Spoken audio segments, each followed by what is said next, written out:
Hello, and welcome to Push and Pull, a medical massage podcast brought to you by the team at the Tall and Short of It. I'm your host, Justin, LMT and co-owner of Touch of Phoenix Elite Massage. We have an exciting episode here. I'm joined by my friend, massage enthusiast, and soon-to-be mother, Karli. How are you doing today? I'm doing great. Thanks for having me. Yeah, no problem. So, I guess to kind of set up the episode a little bit, part of this is an exploration of what massage is from my client's perspective, and then also getting to know you just on like a deeper level, in the sense that I think in conversation, I set you up as a friend slash client. So it's interesting. This is a funny question to start with. Are we friends, Karli? Yeah, absolutely. Okay, cool. So now, interestingly, how have we come to work together regularly? And I guess more in that, where did your interest in body work start? Well, I did a lot of body work, massage work, throughout sports my whole life. Okay. So I understand it. I know the benefits of it. Mm-hmm. I never did it on a super regular basis like we do here. And it was probably maybe like once a month kind of thing, once every 2 months. But, in getting to know you, with your previous employment and then you venturing into this, it really kind of gave us more of a chance to work together. And instead of like a blip of 15 minutes. So it was good. I mean, I think getting into here, what we've been able to do here and the progress that we've made and the progress that I've seen, and suggest to everybody on a regular basis to get in with their massage therapist, whoever that may be, has been huge and helps me daily. Okay. And I can definitely feel, the benefits, and I can feel the disadvantages when I have to push a week or two. Sure. So, interestingly, you talked about it being prevalent in your time with sports. Now, talk to me a little bit. What sports were you involved in? Did that come from the coaches? Was it a member of the team that was like, oh, hey, you gotta do this and that? Talk to me kind of where that inspiration came from, and who showed you that it was a good path. Yeah, so I mean, I think it really came down to, we had a great all through high school. Probably high school would be probably the most used time that I had, access and availability to trainers that were willing to, work with you that much. I played soccer and basketball all through up to high school. I had, ended up picking, soccer to really pursue. Okay. So that was definitely something that was, I was on multiple teams, training heavily, probably overtraining. Okay. So I knew the importance of treatment and, preventative, measures and stuff like that. But our training staff at, in high school were phenomenal, and they were really great, and they understood and they knew the benefits of, doing some, heating and doing some muscle work before practices on different items that were, issues and pain points. Yeah. And then that followed into college, and our training staff there was huge on treatment. I mean, we would tell all of our freshmen coming in, like, listen, if you're not going to treatment, you're going to feel it. Like, you should be there regardless if you're hurt or not hurt. Yeah. As more of a preventative measure. So it was stressed heavily throughout my whole career for the most part. Gotcha. Now, is there something interesting you could say about the maybe preferred methods of treatment for the girls that you knew, in the sense that different things work for different people? Now, would you tend on focusing on the like strengthening elements? Would you focus on stretching elements? Now, you talked about, getting things wrapped or iced or this and that. Now, was it a a training staff that had a lot of weapons in their tool belt, would you say? Yeah, I mean they definitely there was definitely multiple options. Okay. More so I would say more in high school it was more of a strengthening. Okay. We were in the weight room. That was our coaches. Gotcha. They understood the benefits of that. So we were in the weight room and we were doing multiple different exercises, trying to strengthen everything. I mean, you have a lot of ACL issues due to a lot of strengthening of quads, not strengthening of hamstrings. So, we were in the weight room for sure. And that was definitely our coaches doing. And then on the treatment side for, let's say our trainers and stuff like that, we would have more of stretching. We would focus on that obviously beginning of practice, after practice. Yeah. That was definitely something that we worked on because we understood it. But I think as young adults, you don't understand the benefits of stretching.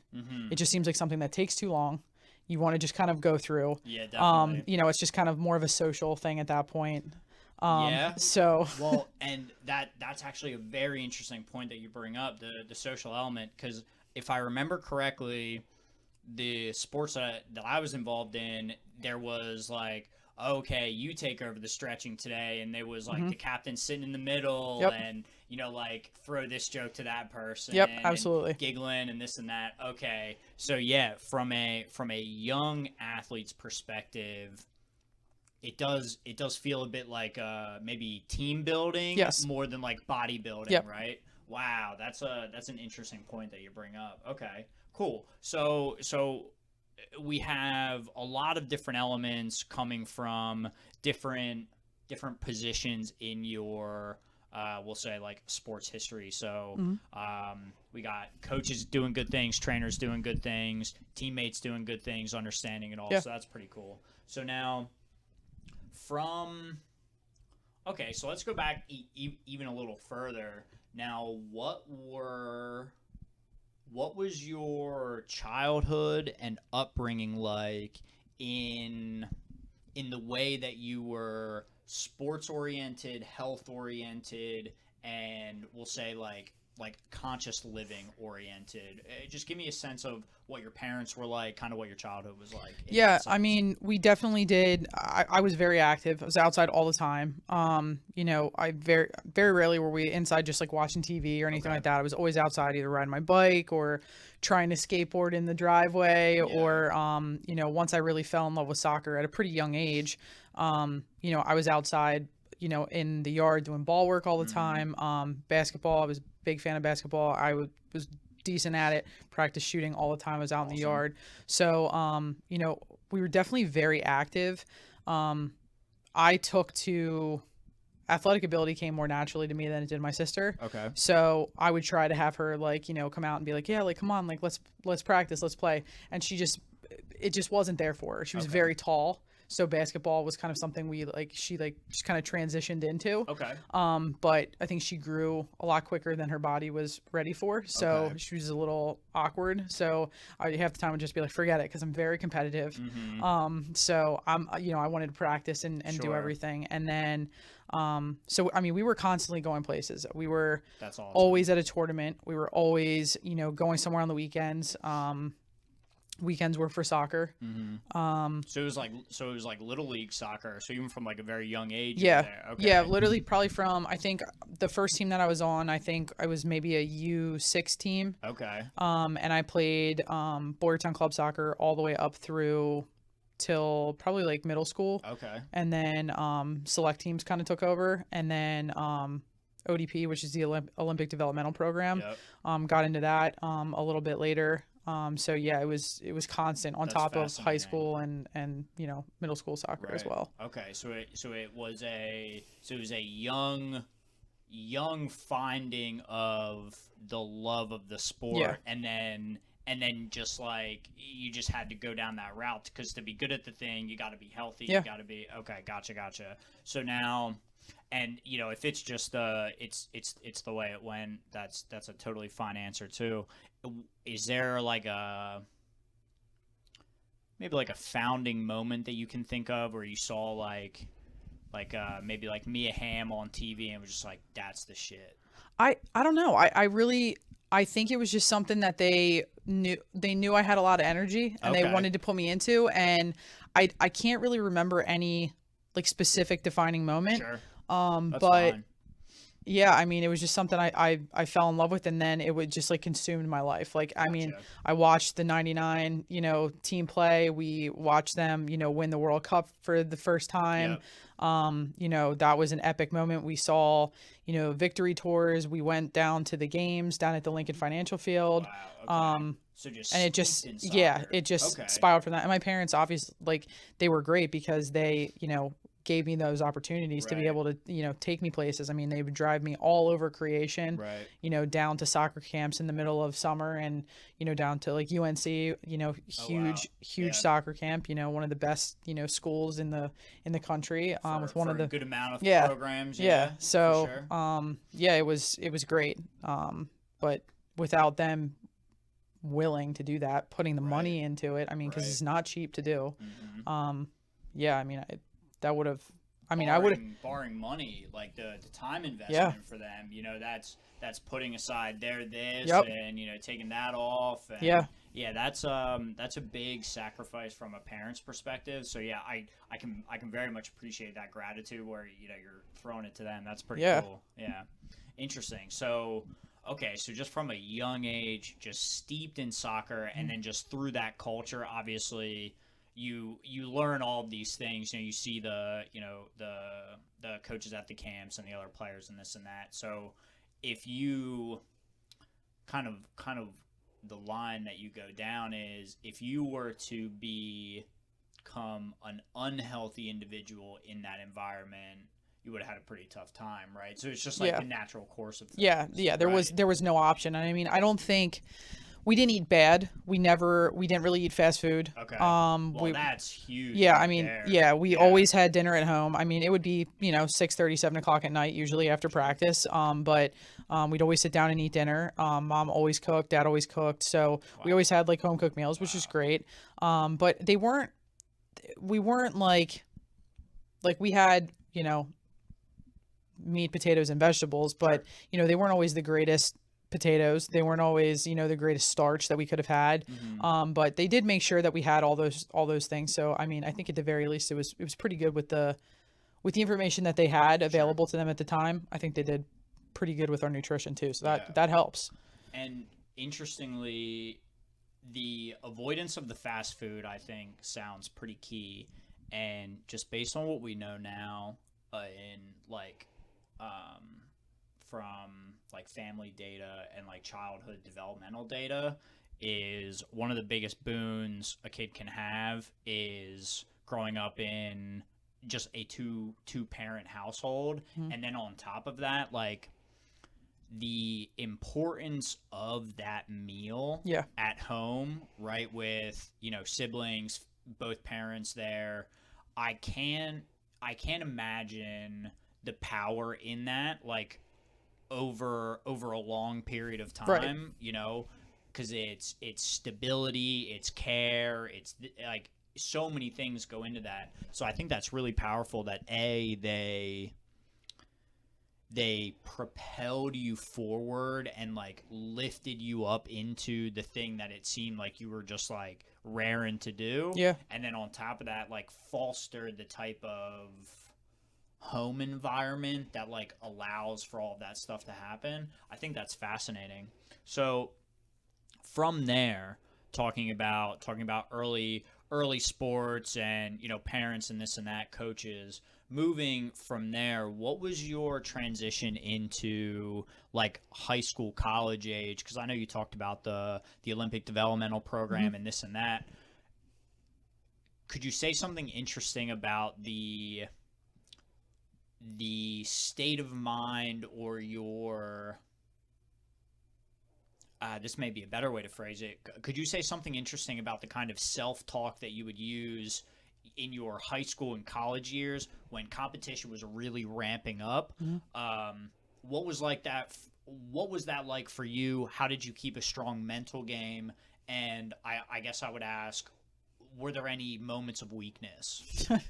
Yeah, I mean, it's definitely that's an interesting question because you think about the amount of time that I was playing and how much of that, like how much of my life was consumed by soccer at those periods of my life. Yeah. And it was something I absolutely love to do. And I think, going from high school, I was on a couple different teams. I was guest playing for other teams.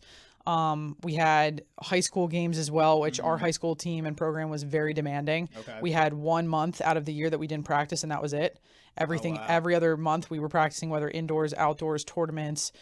So I had a lot of pushback from my high school coach on understanding the concept of burnout, Okay. which at that point I was so laser focused. All I wanted to do was go to college and play soccer. Right. I couldn't even tell you a major I wanted to be in. I just wanted to go play soccer. Right. From what I can remember, that's all I wanted to do. Okay. So, And now, was there a particular school that you had in mind? no, I just wanted to be able to go to play, to be able to contribute. I didn't want Okay. to sit on the bench for a while. So I knew my skills were there. I knew my fitness wasn't where it probably could have been. I hated fitness, so it wasn't something that I really, probably put as much effort into as I should have. Okay. But I'm also one to not shy away from, but things that I don't enjoy or I'm not good at, I don't enjoy them at all. So, Yeah. it's really hard to force yourself to do those things then. So I think looking back, I wish I would have pushed myself a little bit harder in those aspects because I think I could have gone to a better school. But I ended up going Division II, had a really good scholarship to go. It was a great time. It was a hard season because our high school team was very good. Okay. All the teams I had played on were very good. The college I ended up going to was not one of the top ones in our league. Okay. So losing is very difficult for me. Mm. So there were a lot of times where, I'm very hard on myself. Nobody needs to critique me because I'm probably my biggest critic. And, I understand when I play well, but I know that there's always room for improvement. So it's very, Sure. it's hard to find that balance. And I know that there were a lot of times where I was probably way too hard on myself and didn't just accept the fact that I did put everything I had out, because I always felt like I could still do more. Gotcha. But no, I mean, that definitely tried my mental through college because, I loved my team.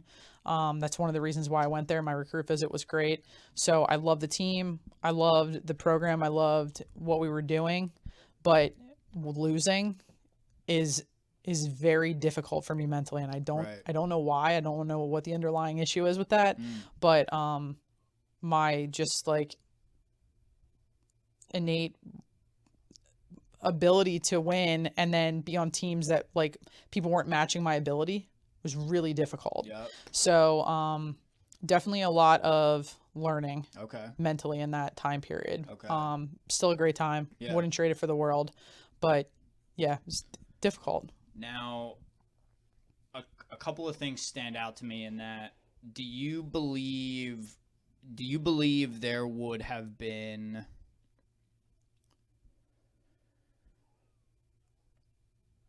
were you able to find data in the losses, or were you just too hard on yourself usually? No, I think I could. Okay. Yeah, I mean, it definitely was not the initial reaction. The initial reaction was just like, thinking about all the things I could have done. All the things we should have done, all the mistakes we made, all the preparation we did, but we still didn't execute. But, we definitely pulled information from that, tried to work on things. But yeah, I mean, you still have those losses. You still have teams that are just better than you. Sure. And those sometimes are the toughest ones to reconcile with when they were just an order of magnitude better. Because you can't like go to the tapes and say, "Oh, we fumbled that pass. Oh, you see, we should have had the winger out. Oh, how could we?" Right? But when they're just beating you at every metric, sure.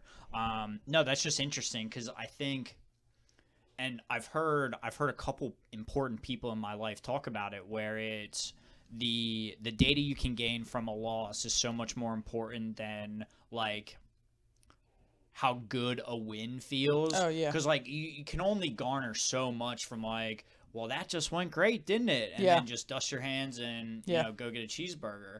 But there's value in being able to step back and say, like, and go back and look at the tapes. So that's interesting that even in being like your toughest critic, I'm happy to hear that there was like growth out of that, and like helped you guys like be a better team and get W's where you could improve on those things. Yeah. So that's interesting, where like you don't let that like sour the whole thing, but understand it's like part of the process. Right. Yeah, that's tough. Okay, interesting. So now, and this is like going a little bit back, but I wanted to touch on it.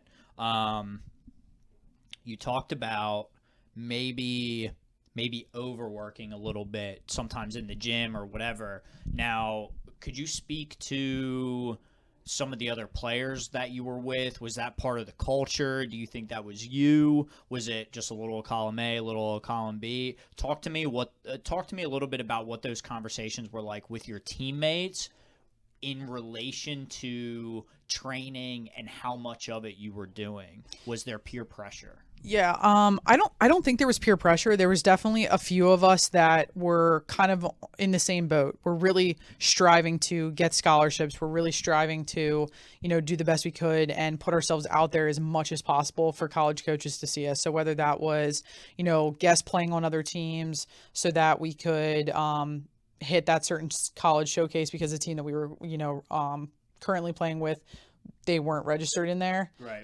So, there was definitely a couple of us that were kind of in that same boat, really trying hard. Knew that we were playing too much. I mean, we knew it, but it was one of those things where our bodies were in shape. We felt like we could handle it. Okay. As much as a, 16, 17-year-old thinks that they can handle it. Sure. But I think at that point we were training enough and our bodies were primed enough at that point that we were like in our golden state. Like Okay. we were like on our trajectory up, and we hadn't like hit our peaks yet. Okay. Where I think, some of them got into college, and I know one or two of them had issues with injuries. Mm-hmm. I had an injury my sophomore off season. Okay. Where I blew my ACL out. Mm-hmm. I had never had a serious injury leading up to that other than concussions. Gotcha. But we were all very fortunate with injuries and everything. And I think because of how much we trained and, understood from our training staff on treatment and stuff like that, we were still taking care of our bodies enough that we could still perform at the level that we were performing at. Gotcha. Okay. Now, did your grades suffer at all? Now, you laugh. So now my next question is like, was that like what kind of an academic student were you? I guess it was just all about the soccer. Yeah, for me it was not. It was academics because that's what I needed to do to play. Gotcha. Friends of mine who were playing at the same types of levels that I were at, they were just better students. Things came a lot easier to them. They didn't have to study. I've always had to study a lot harder for tests and stuff, especially on again things that I don't like as much. Okay. I just was like, this isn't important. And what would those subjects be? I loved history. I was great at history. Math came easy to me. Some of the sciences I was just like, meh. English, didn't want to do it. But yeah, I mean, I definitely, my parents made me go to tutoring when I was in, I think I was a junior maybe. Now, was that for the SAT? No, this was just like for regular school. Okay. Gotcha. So, gotcha. Yeah, I mean, I was definitely like, a kid that would call out, say I was my mom, call in, call myself out, be in before 11 o'clock because I had to be in to play. Gotcha. Otherwise you can practice. So when my grades were suffering, it was always something in my house where grades would come in, regardless if I tried or not. If my grades were under, a B, I would come home and I would put my report card on the table and I would just wait till my mom got home because I knew that it wasn't going to be acceptable. My dad, I'd call and tell him. My mom, I would wait for. she would Interesting. not be happy. Right. But school came very easy to her. Okay. So I, also don't know if when I was younger, I was in, I think I was probably like 5 or something like that, 4 or 5, and I was in preschool. They basically said that I was bored, and instead of waiting till I could go to public school Yep. for kindergarten, because I had just missed the cutoff, they actually ended up putting me in all-day Catholic school for wow. kindergarten so that I could go sooner. So I actually went. Okay. I was actually ahead a grade compared to my age. Right. So all of the kids that I played soccer with, they were always a grade behind me. Oh wow. So I don't know Wow. if that would have helped. I wish they would have held me back with sports, because it would have given me an extra year to kind of hone in my skills a little bit. But yeah, so I don't know. So school was never easy for me Right. in some subjects. So it was, just something I had to get through. Okay. And same thing in college. I mean, it was definitely easier in college. You can kind of pick and choose what you're doing for the most part. Luckily, I have a good personality that most of my teachers and professors still really liked me. Okay. So, Yeah. like Spanish, I think I probably had in high school, I think I had probably one of the best Spanish teachers. Gotcha. And I'd walk in and she gave me a nickname. And that's what we all went by, different nicknames and stuff like that. And she gave me a nickname, and I would just, be like, I don't want to be in here. She's like, well, we don't really want you in here anyway, but Right. Okay. because we had a good rapport with each other. Yeah. And I was not her best student by any means. Right. But I think I skated by a lot of stuff with my personality. So like papers, I'd be like, could you maybe give me an extra day? And they were like, Gotcha. this time we will. Okay. So, that probably didn't help my cause. Okay. Interesting. Now, because you touched on something there that I just don't think we've ever talked about it. I didn't know. So you went to a Catholic school just for kindergarten. Just for kindergarten. Yep. Interesting. Just because I could not go to public school because you had to be 6 or something like that. Yeah. And I'm in September, so I had just missed the cutoff. I think is in August. Okay. And my parents were like, "You're going to school." Okay. So that wasn't necessarily like what they were all about. Nope. They just needed you somewhere, and that's what was available. Yes. Okay, that's super interesting. Yeah. Okay, cool. So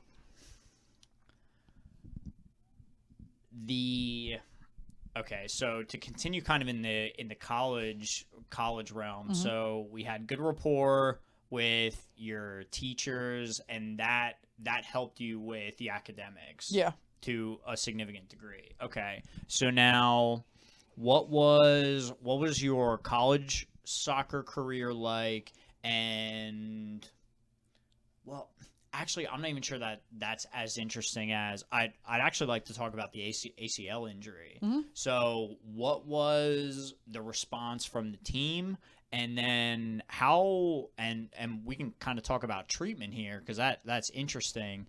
What did you do to rehab the ACL? What was recommended? Yeah, so it was an off-season game when I blew my ACL. We were playing a high school team, actually, as kind of like, I mean, we did that every now and then, just to kind of, it gets visibility to the school, gets visibility into our program.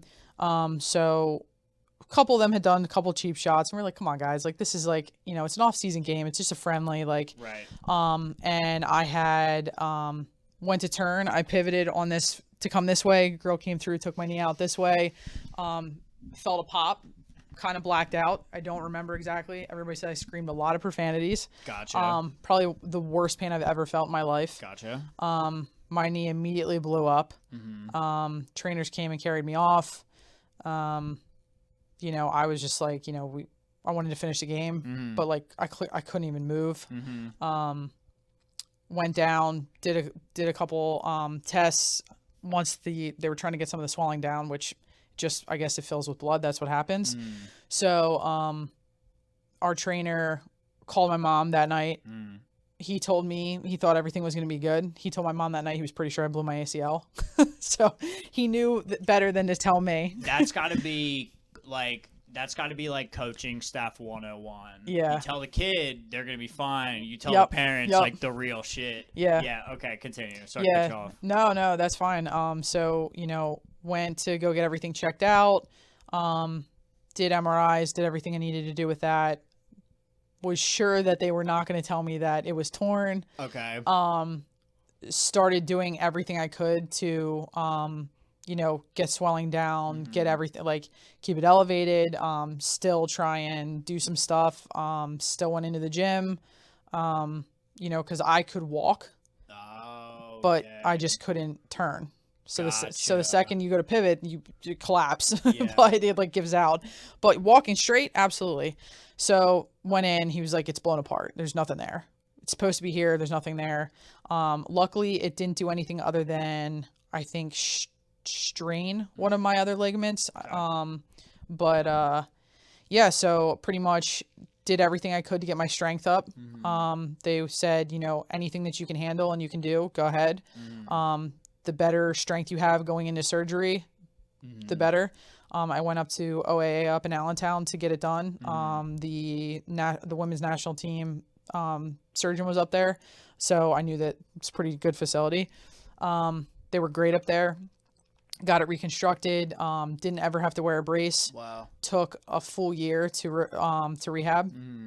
Now, specifically, what were those exercises like? What were, and you don't have to speak on like what exactly the exercises were, but talk to me a little bit about what that experience was like in your head, because you had talked about suffering from losses pretty significantly. I can imagine the loss of, like, quote unquote, your moneymaker. That's got to be pretty brutal. And then to be in the rehab facilities, where you get,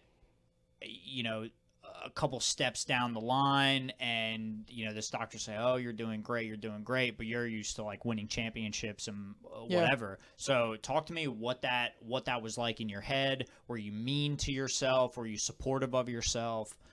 Just talk to me a little bit about what that experience was like during the rehab. It was rough. Okay. I mean, the initial injury was rough. Knowing, especially, I guess, I wish that they would have been upfront with me. I wish they would have said, you probably blew your ACL. So you had some like hopium going on. Yeah. Yeah. Okay. Brutal. But it was hard. I mean, it's basically saying something that you've worked forever on. And I've seen plenty of people go through ACL injuries and not be able to come back to 100%. They just didn't. And I didn't know what that was. I don't know if it's just they didn't rehab enough, if they didn't give themselves enough time, if the surgery wasn't like good, I have no idea. But I saw enough to know that I knew that this was a major injury, that I was like, I hope that I can get back to where I was. I hope I can get back to being able to cut as sharp as I want to and build my strength back up and everything. Gotcha. So I was miserable. Yeah. I mean, you take an athlete that's done something so much throughout their whole life and has worked and solely just wanted to do that. That's all I wanted to do. Right. And then say, oh, you can't do this because you can. So it was rough. Yeah. Like it was, I was not in a good spot. Okay. But I had good people around me and, my team was phenomenal. They're still some of my best friends. They've been in my wedding. Like, I have phenomenal friends from that team. And they were really supportive during the time period. And, I did whatever I could to get back. Rehab was tough. Because you literally the next day after your surgery, you're back in there and they're moving your knee. So, you got scar tissue and everything, but that's what they're doing. They're breaking that up. Right. So, it was painful, but having the drive, knowing I wanted to get back to 100%, like I pushed myself. Yeah. And there were times where they told me like, hey, you need to like pull it back a little bit. And I'm like, I want to go, like, I want to like do this, but I respected them. I knew that they knew what they were talking about. So it was a lot of bike work, a lot of, strengthening of my quad again, similar exercise to what I was doing before I actually got the surgery. So, it was hard, but I was willing to put in the work and to do it because I wanted to get back. Gotcha. As soon as I could. So it sounds like there was more of a fire in the belly more than like a self-deprecating element to it. Yeah, I definitely had that probably after getting the first initial, probably like diagnosis of what was actually going on with it. I probably had a couple weeks where I was not in a good spot. I was not a happy person to be around. Okay, gotcha. But well, that's to be understood. I'm just happy to hear that it didn't last into the into the process, and you were able to kind of maybe use it as a fuel of some kind. Now, after the rehab, you said it took about a year, and you went with the surgeon from the women's national team, you said? So it was that team? it was just he was there. Okay. And he worked with another guy, and this guy actually came up with one of the knee replacements that's out right now. Okay. Like that's all he does. Wow. Okay. So all he does is work on knees. So I was like, you're my guy. Awesome. Yeah, and he was great. Nice. So okay. it was good. So you said the rehab took about a year. Now, were you back to playing then after a year? Were you back on the squad? Yeah, so I was chomping at the bit. I was doing stuff, probably sooner than I should have, not being at the rehab facility and everything, but took the full year. I had a red shirt anyway because we were going into the next season when I had gotten my my surgery done. So redshirted, knew I had time. Took that time to, work my way back, get as strong as I could. Work on my fitness because that had deteriorated. I mean, it's extremely hard to get your fitness up, and it takes about 2 weeks for it to completely go away. So it's kind of, that was something I really had to work on. But yeah, it was about a year till I was finally back, probably 100% and good to go. Okay. So now let me ask about that, about the strengthening process. So let's say after you're out of the care of the rehab, so how do you know what to do when you're in the gym looking for workouts? Are these protocols that you have in your mind from your high school sports, your college sports? Are these things that you were given by the surgeon, by people there? How did you utilize what you had learned in your treatment for post-treatment, and how did you work that self-care?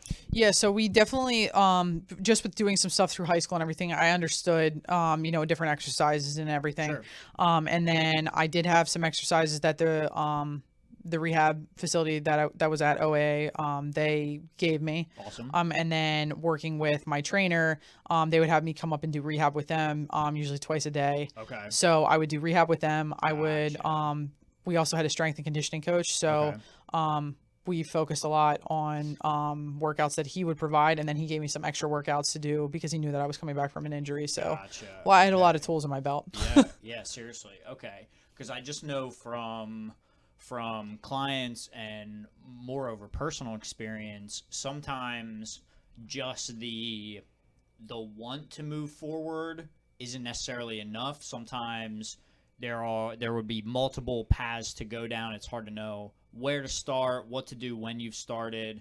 So I don't think we can underrate how much our mentors and coaches and the staff around you really helps you to maybe even if they're not obviously in this case they're giving you things specifically, but there's a world where they also help you develop a system to get the things done, right? Because even if you know 5 exercises in a vacuum, how do I know when to do them? Am I supposed to do them all in the same day? Do I spread them out? How many reps do I do? Do I start high weight? What was I lifting before?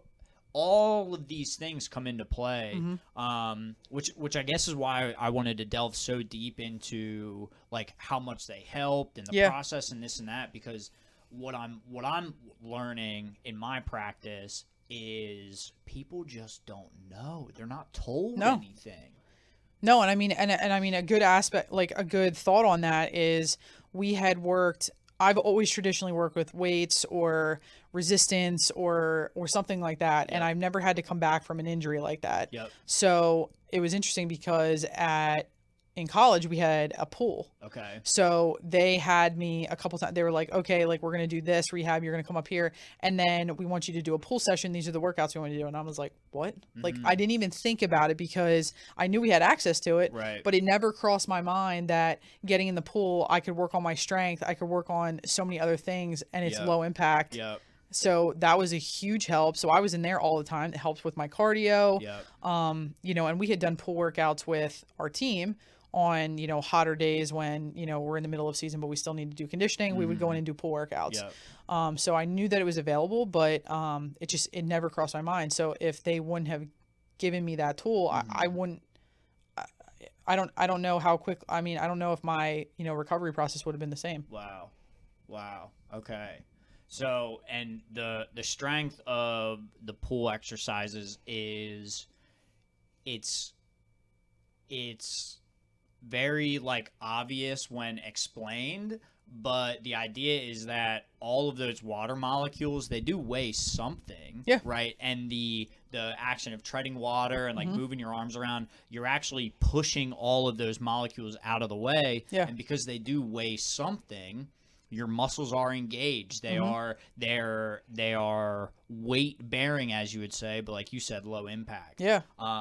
I've had a couple of conversations with some clients that has been my recommendation, because we talk about, and you're someone obviously, you know very well what you don't like, and I know a lot of the individuals I talk to say, oh, I don't like walking. Oh, I've never run more than, you know, down the block to get some ice cream. You know, it's these things that people hate to do. And so how are you going to incorporate the thing that you hate to do into your routine? There's no way it's going to, like, even if I told you, like, mechanically and chemically it will make a difference, it's not going to matter because you hate to do the thing. It's not sustainable. Right. So it's good to have multiple ways at getting at an issue. And in the world of rehabbing a joint, I think pool work is a great one, and one that like you had kind of alluded to, it's like underrated. Nobody really talks about it. I mean I could do high knees. I could do, those weren't something that I was going to just go do. Right. I mean, that impact hurt. Yeah. You know, so being able to do those things in a completely different environment that allowed for it, but also, you know, gave me a little bit of a buffer. Was huge. And then the there's something also just about being in water that I know is, you might say, like therapeutic, calming. It's peaceful in a lot of ways. And I know me and you have specifically had conversations where you guys are all about the beach. You love the sand and the ocean and this and that. So maybe there actually was something just a little extra for the pool to you, where you were actually in your element healing. Right. Yeah. I Honestly, mean, that may be a little more woo woo than some of the other things we'll talk about, but that's interesting. No, I definitely think, I mean, knowing where I'm at now and where I think I've evolved as a person. From time in college, and you know, there were a lot of things that I wasn't good at, from a communication, from a relationship standpoint and everything, and I ended up talking to a therapist while I was there.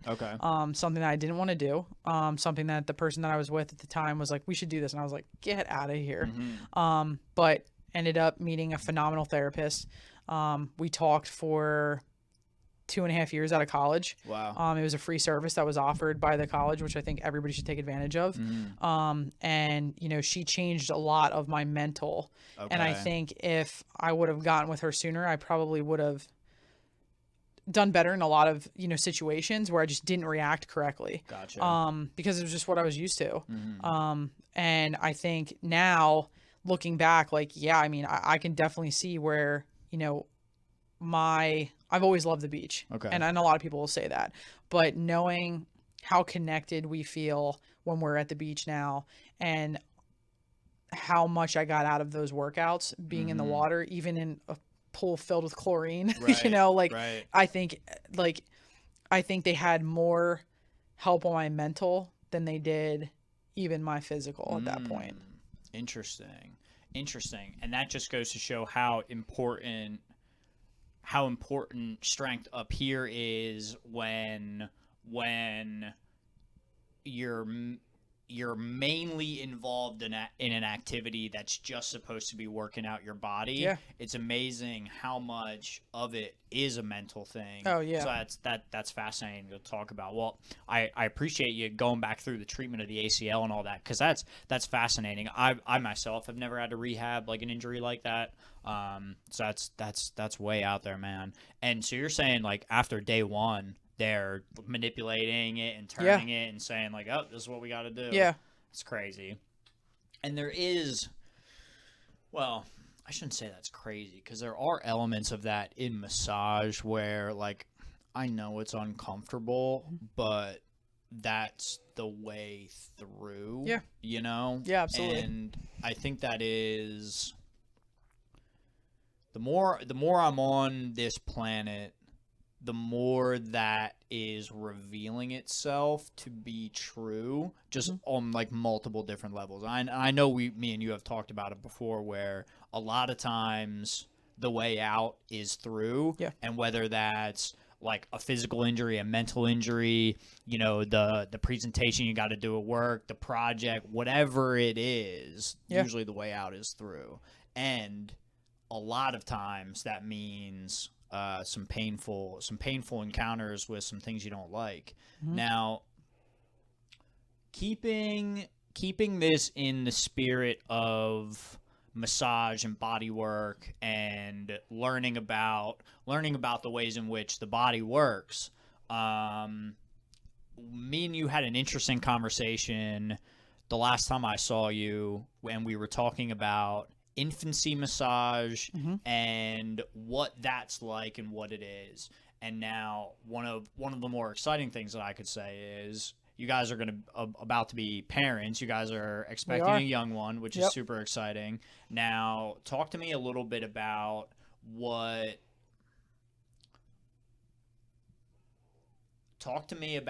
you foresee as your greatest strengths going into parenthood, and talk to me about your greatest weaknesses that you could foresee being an issue going into parenthood.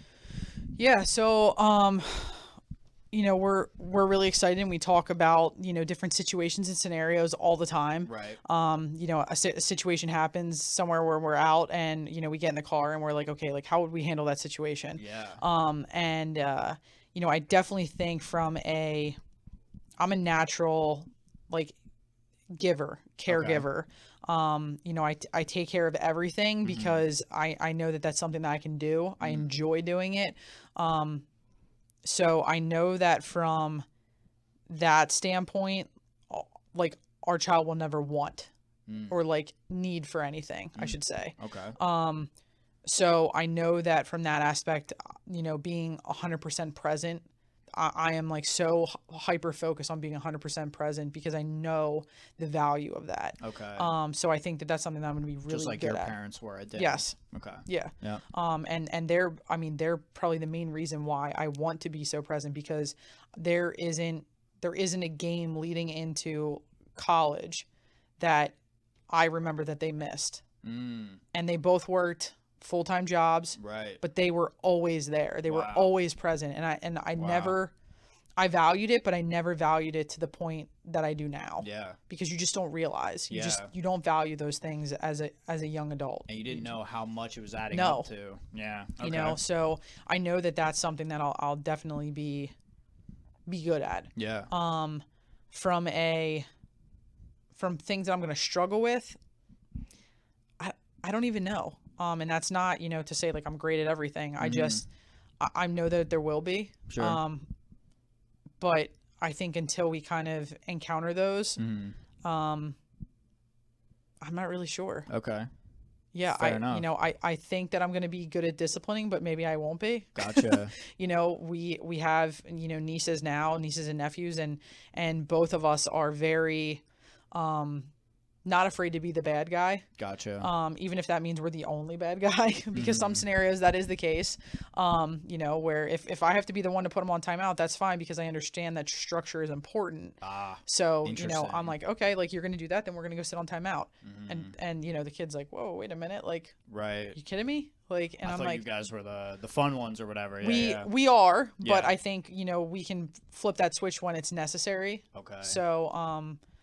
So yeah, I think that I'll be okay with that, but until it's our kid, I don't know. Sure. Maybe I'll be a little bit more lenient. Well, that's an interesting. So even if you can't like pinpoint something, you at least recognize like, oh, well, this might be an area where that's I think fascinating. And there's an element to maybe this has been a thread that's been running through this whole conversation here, is the maybe importance of a little bit of self-awareness, a little bit of introspection, just to take that time to look inwards a little bit and say like, okay, like, what's actually going on here? Yeah. So yeah, that's interesting. Okay, so now still along the lines, talking about your young one, you asked me about infancy massage and what Yes. that was, and this is where I was getting to. So what is going to be your role in your child's journey through and with and to body work? The asking of the question about infancy massage just excites me, because that shows that you want to be so much like a part of your child's life. I know that sounds crazy, but you want to be so much a part of it. You want to share the good things that it's done for you. So where's that going to start for you and your young one? Yeah, I mean, we know and we understand the value of it. Yeah.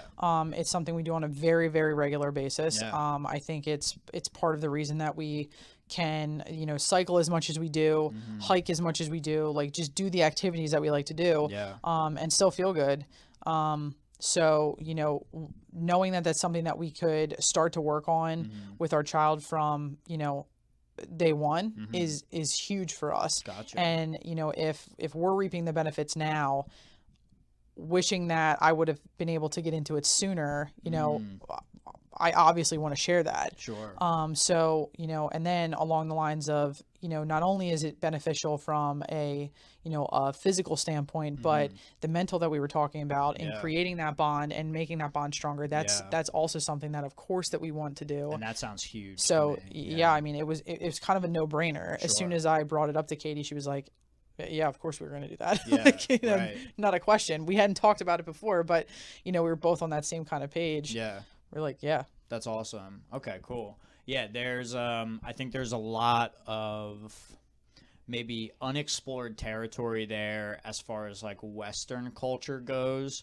But yeah, I have good reason to believe that I think young ones who are exposed to body work and safe touch and therapeutic touch, yeah, I just think the benefits could be like just unimaginable. And just what the data is showing is like increased just like social awareness, increased skill in school and leadership roles and communication and this and that.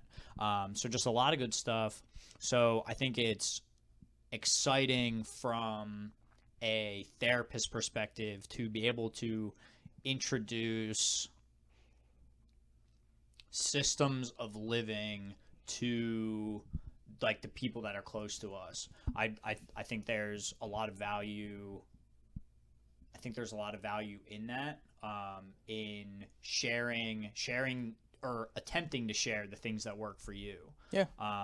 Yeah, that's super interesting. Now, as a way to kind of lead off, maybe give the listener something interesting to think about, I'll ask maybe a bigger question, a tougher question, something a little more weighty. Now, Karli, what is the meaning of life, would you say? Oh my gosh. Wow. I think just to experience an adventure. I mean, really, like, when it comes down to it, I mean, you can't take anything with you when you're gone. You know, you can't you can't do anything other than experience right now. So, just to take every moment and make it as positive as possible and experience as much as you possibly can, and just, get to, see different things and see different cultures and experience different people, and just live in the moment. And I think we get really wrapped up anymore in not living in the moment and living in what people are doing here and what people are doing there, but what's coming up on the calendar. But taking that time and really being present in that moment, and whatever that looks like, whether it looks like setting your phone down, whether it looks like taking a video of your kid, just being there in that moment with the people around you in that time, and just experiencing and living is I think that's all there is. I think that is I think that's a beautiful outlook, and I think one day when your kid may well see this conversation, I think those will be good words for her to hear from her mother. I think that's a beautiful outlook on life and just kind of what it is to be here. Karli, this has been an illuminating conversation. I actually feel like I've learned a lot about you in this time together. Is there anything else you would like to say before we get out of here? I think this has been a wonderful hour. Yeah, no, I mean, I think this has been good. Awesome. Yeah. That's all Very I got. good. Well, then I will say this has been another episode of the Push and Pull Medical Massage Podcast. I thank you all so much for listening, and I hope to see you next episode. Take care, everyone. And then we'll be able to edit everything out. Damn, son. Holy shit. It's good stuff.